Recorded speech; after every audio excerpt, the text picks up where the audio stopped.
एक ऐसा मुल्क जो 600 सालों तक दुनिया के 3 बड़े इलाकों मिडल ईस्ट, बल्कन्स और नॉर्थ अफ्रीका पर हुकूमत करता रहा हो। एक ऐसी हुकूमत जो मुस्लिम दुनिया का मरकज थी, जिसे इस्लामिक लीडरशिप का दर्जा दिया गया था। फिर सोचिए कि आज भी जो उसी तारीखी सल्तनत का वारिस है, लेकिन इतना ताकतवर अब नहीं रहा। वो अपनी पुरानी शनाख्त को दोबारा जिंदा करने के लिए एक नए मिशन पर है। रेसिप तैयब एर्दोगान के लिए नियो ऑटोमैनिज्म एक स्ट्रेटजी है, जिसका मकसद अपने तारीखी असरात को दोबारा कायम करना है। तुर्की को दोबारा ऑटोमन एम्पायर, जिसे उर्दू में खिलाफत उस्मानिया कहते हैं, की तरह को दोबारा दुनिया का एक सेंट्रल पावर बनाना है। ये एर्दोगान का एक ऐसा ख्वाब है जो तुर्की को सिर्फ रीजनल नहीं बल्कि ग्लोबल सुपर पावर बनाना चाहता है। मगर सवाल ये है कि क्या ये ख्वाब हकीकत बन सकता है? इस बात को समझने के लिए पहले हमें ऑटोमन एम्पायर की तारीखी दौर और उसके जवाल को मुख्तसर तौर पर समझना पड़ेगा। ऑटोमन एम्पायर दुनिया की तारीख का एक अजीम हिस्सा रहा है। 1299 में इस एम्पायर का आगाज हुआ और ये एम्पायर लगभग 600 सालों तक दुनिया के बड़े इलाकों पर हुकूमत करता रहा। एक दौर ऐसा था कि ऑटोमन एम्पायर ने 52 लाख स्क्वायर किलोमीटर तक के इलाके में हुकूमत की। ये एम्पायर अपने दौर में दुनिया का एक बहुत बड़ा हब था, जहाँ से ट्रेड, कल्चर और डिप्लोमेसी का सिलसिला चलता था। बल्कि ये कहा जाता था कि जो इलाका ऑटोमन एम्पायर की कंट्रोल में है, वहाँ से ही दुनिया के इकोनॉमिक और कल्चरल रूट्स गुजरते हैं। ऑटोमन एम्पायर ने बल्कन से लेकर नॉर्थ अफ्रीका और मिडल ईस्ट से सेंट्रल यूरोप तक कई इलाकों को अपने ज़ेरे इख्तियार रखा। इसका असर सिर्फ फिजिकल कंट्रोल तक महदूद नहीं था, बल्कि कल्चर और रिलीजियस इन्फ्लुएंस भी बहुत गहरा था। उस वक्त के खलीफा को मुस्लिम दुनिया का लीडर समझा जाता था, लेकिन हर एम्पायर का एक दौर जवाल होता है। ऑटोमन एम्पायर का जवाल फर्स्ट वर्ल्ड वार के बाद शुरू होता है। जंग के बाद 1922 में मुस्तफा कमाल अतातुर्क ने एक नई रियासत का आगाज किया, जिसे आज हम मॉडर्न तुर्की के नाम से जानते हैं। अतातुर्क ने एक सेकुलर और मगरबी मॉडल अपनाया, जहां इस्लामी पहचान और खिलाफत उस्मानिया की रवायत को पीछे छोड़ दिया गया। मगर तुर्किश सोसाइटी में ऑटोमन लेगेसी आज भी जिंदा है। कई लोग उस कदीम शान को याद करते हैं और एर्दोगान ने इन्हीं जज्बात को अपना पॉलिटिकल विजन का हिस्सा बनाया। İstanbul'un fethinin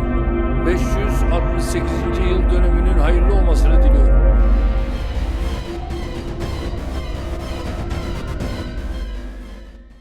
रेसिप तैयब एर्दोगान का सियासी सफर बहुत ही इंटरेस्टिंग है। उन्होंने अपना पॉलिटिकल कैरियर का आगाज 1994 में इस्तांबुल के मेयर के तौर पर किया। उस वक्त उनका सबसे बड़ा चैलेंज इस्तांबुल के सिविक्स इश्यूज को हल करना था, जो उन्होंने बाखूबी निभाए और इस्तांबुल को एक नई शेप देकर अपनी लीडरशिप क्वालिटीज को साबित किया। 2003 में एर्दोगान प्राइम मिनिस्टर बने और उसके बाद उनका मिशन सिर्फ डोमेस्टिक रिफॉर्म्स तक महदूद नहीं रहा, बल्कि वो अपनी फॉरेन पॉलिसी एम्बिशंस को भी आगे बढ़ाने लगे। एर्दोगान का इकोनॉमिक मॉडल इतना इफेक्टिव साबित हुआ कि 2003 से लेकर 2013 तक तुर्की की जीडीपी 3 गुना बढ़ गई थी। 2003 में तुर्की की जीडीपी थी $238 बिलियन, जो 2013 तक बढ़कर $823 बिलियन तक पहुंच गई। ये उनकी इकोनॉमिक लीडरशिप का नतीजा था। 2003 से 2014 तक प्राइम मिनिस्टर होने के बाद एर्दोगान 2014 में तुर्की के प्रेसिडेंट बन गए। फिर उनका विजन और भी बड़ा हो गया। उन्होंने अपने फॉरेन पॉलिसी एजेंडा को भी एक नई डायरेक्शन दी। एर्दोगान के लिए नियो ऑटोमैनिज्म एक तारीखी सोच का जिंदा करना नहीं, बल्कि एक रियल पॉलिटिक स्ट्रेटजी है, जिसके जरिए तुर्की को रीजनल और ग्लोबल पावर बनाना है। एर्दोगान चाहता है कि तुर्की फिर से मिडल ईस्ट, बल्कन और नॉर्थ अफ्रीका में अपना इन्फ्लुएंस कायम करे, जैसे ऑटोमन एम्पायर के दौर में था। इस फॉरेन पॉलिसी के पीछे एक मिलिट्री और इकोनॉमिक एजेंडा भी है। आइए देखते हैं तुर्की की कुछ रिसेंट स्टेप्स जो साबित करते हैं कि तुर्की ऑटोमन एम्पायर की रीएस्टेब्लिशमेंट के मिशन को तकमील पहुंचाने के लिए गामजन है। 2021 में तुर्की का डिफेंस बजट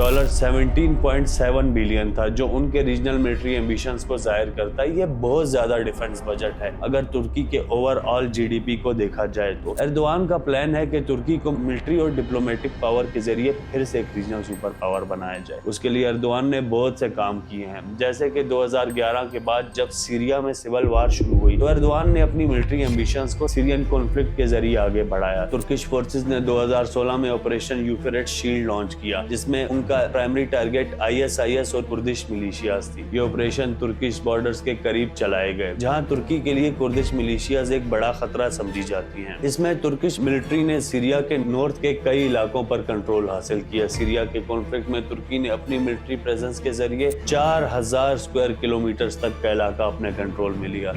2020 तक तुर्की के सीरिया में 10,000 से ज्यादा ट्रूप्स मौजूद थे। ये तुर्किश मिलिट्री का रीजनल पावर बनने का सबूत है। फिर इराक में भी तुर्की ने कुर्दिश ग्रुप्स के खिलाफ मिलिट्री ऑपरेशंस किए हैं। इराक के नॉर्थ में कुर्दिश मिलिटेंट्स को तुर्की के लिए एक बड़ा सिक्योरिटी थ्रेट समझा जाता है और इसी वजह से एर्दोगान ने वहाँ भी अपनी मिलिट्री ऑपरेशंस का बढ़ावा दिया। उनका ये स्टांस है कि कुर्दिश इंडिपेंडेंस का ख्वाब तुर्की के लिए सिक्योरिटी रिस्क है। मगर ये इन्फ्लुएंस सिर्फ मिडल ईस्ट तक महदूद नहीं, तुर्की ने अफ्रीका में भी अपने प्रेजेंस का इजहार किया है। लीबिया के कॉन्फ्लिक्ट में तुर्की की इन्वॉल्वमेंट काफी प्रोमिनेंट है। 2011 में लीबिया के सिविल वार के बाद जब कर्नल गद्दाफी का रिजीम गिर गया तो वहाँ बहुत सी इंटरनेशनल पावर्स ने अपनी प्रेजेंस दिखाई। तुर्की ने UN backed government national accord GNA को सपोर्ट दिया और मिलिट्री और पॉलिटिकल सपोर्ट से वहाँ अपना असर बढ़ाया। रिपोर्ट्स के मुताबिक लीबिया के कॉन्फ्लिक्ट में 2020 तक तुर्की ने वहाँ 20,000 सीरियन फाइटर्स को डिप्लॉय किया। तुर्की ने वहाँ ड्रोन्स और एडवांस वेपन्स भी इस्तेमाल किए। तुर्किश ड्रोन्स जिन्हें बेरख्तर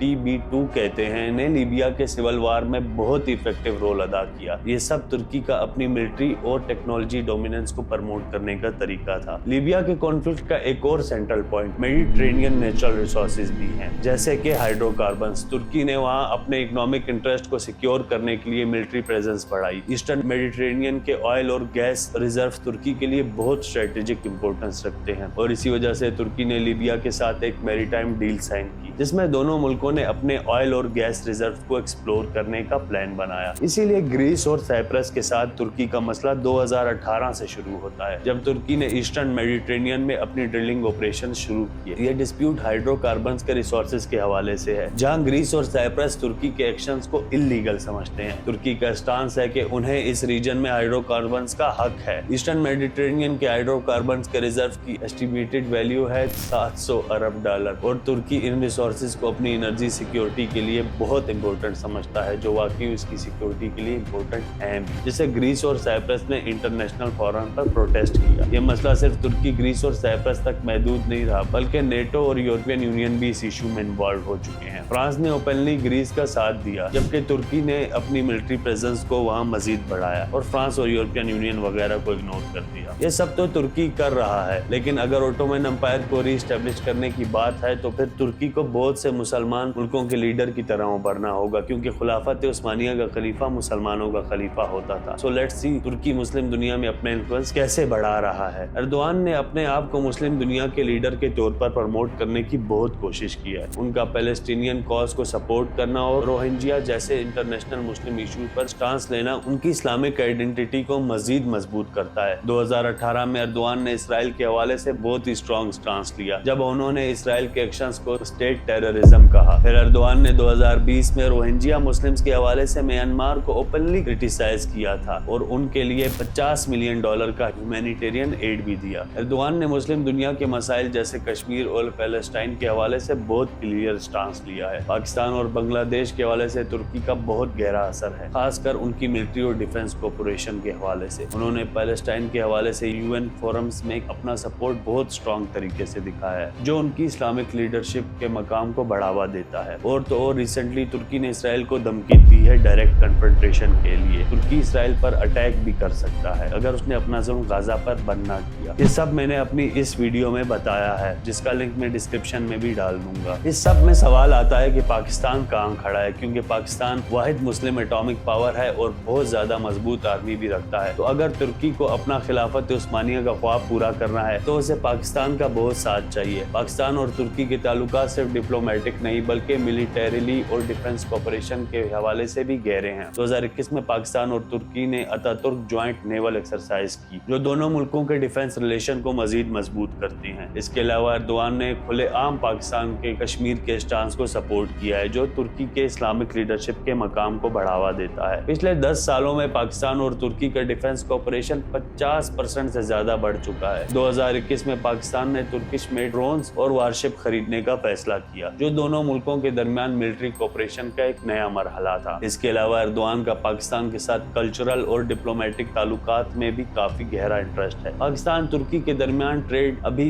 $1 बिलियन के करीब है, लेकिन एर्दोगान का प्लान है कि दोनों मुल्क अपना ट्रेड वॉल्यूम को $5 बिलियन तक बढ़ाएंगे। पाकिस्तान के लिए तुर्की एक नेचुरल अलाय है और दोनों मुल्क अक्सर रीजनल और इंटरनेशनल पॉलिटिक्स पर एक दूसरे के साथ खड़े रहते हैं। पाकिस्तान के हवाले से एर्दोगान का मुस्लिम वर्ल्ड में लीडरशिप का स्टांस हमेशा से बहुत स्ट्रांग होता है। यहाँ तक तो हमने सारी वो बातें की जिससे साबित हुआ कि तुर्की बहुत तेजी से गामजन है खिलाफत उस्मानिया को रिवाइव करने की तरफ। लेकिन क्या ये इतना आसान है? तुर्की का असर जितना बढ़ता है उतना ही उसकी दुश्मनियां भी, खासकर सऊदी अरब और ईरान के साथ। सऊदीया कभी नहीं चाहेगा कि तुर्की वापस इतना पावरफुल बने, क्योंकि आज जहाँ सऊदीया हुकूमत बैठी है कभी वो जगह ऑटोमन एम्पायर के हाथ में थी। इसके अलावा तुर्की के लोग हनफी सेक्ट के इस्लाम को फॉलो करते हैं, जहाँ सूफीज्म को भी काफी ग्लोरीफाई किया जाता है, जो कि आपने बहुत सी तुर्की सीरीज में देखा होगा। और दूसरी तरफ सऊदी अरेबिया के लोग वहाबिज्म वगैरह को फॉलो करते हैं, जो काफी स्ट्रिक्ट किस्म का सेक्ट है इस्लाम में। ये तो हो गई दोनों की आइडियोलॉजिकल लड़ाई। अगर रीजनल जियोपॉलिटिक्स के हवाले से देखा जाए तो सऊदी अरेबिया के साथ तुर्की की राइवलरी मुस्लिम लीडरशिप के मकाम पर है। सऊदी अरेबिया ने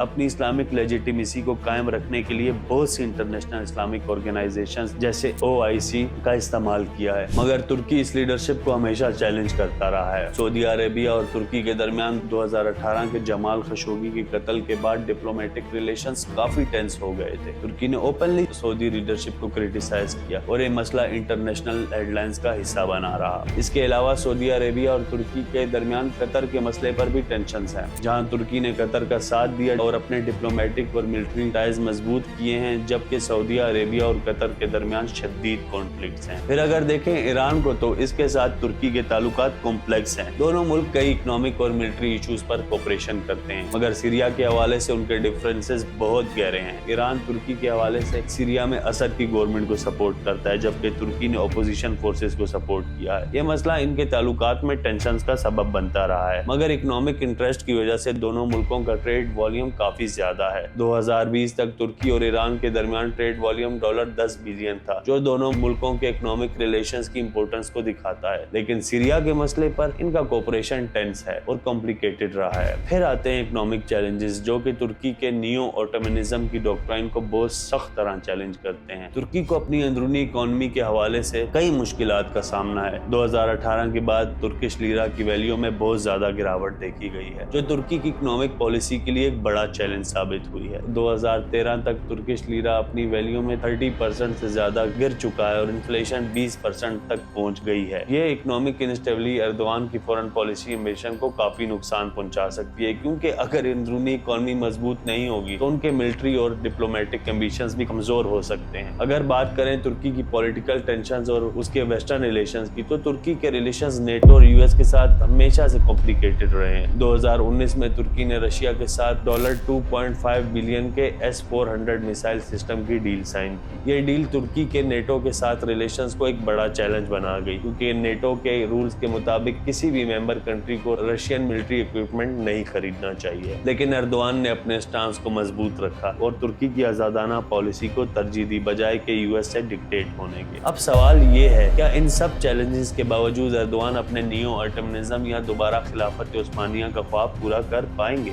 इस ख्वाब जिसमें वो तुर्की को दोबारा एक ग्लोबल ताकत बनाना चाहते हैं, ये ख्वाब एक बोल्ड और एम्बिशियस विजन जरूर है, मगर इस रास्ते में कई चैलेंजेस हैं। अंदरूनी इकोनॉमिक स्ट्रगल्स, रीजनल राइवल्स जैसे सऊदी अरेबिया और ईरान और वेस्टर्न सैंक्शंस का प्रेशर। लेकिन एक बात तय है कि एर्दोगान ने तुर्की को एक नए दौर में दाखिल कर दिया है, जहां वो अपने रीजनल और ग्लोबल एम्बिशंस को एग्रेसिवली परस्यू कर रहे हैं। आने वाला वक्त दिखाएगा कि क्या तुर्की अपनी फॉरेन पॉलिसीज को सक्सेसफुली इंप्लीमेंट कर पाएगा। अगर ऐसा होता है तो जरूर तुर्की एक ऑटोमन पावर रीजन में बन सकता है। आपके ख्याल में क्या एर्दोगान का ये ख्वाब पूरा हो सकता है, या ये सिर्फ एक ख्याली तस्वुर बनकर रह जाएगा? अपनी राय का इजहार कमेंट सेक्शन में जरूर बताना। आपका बहुत शुक्रिया।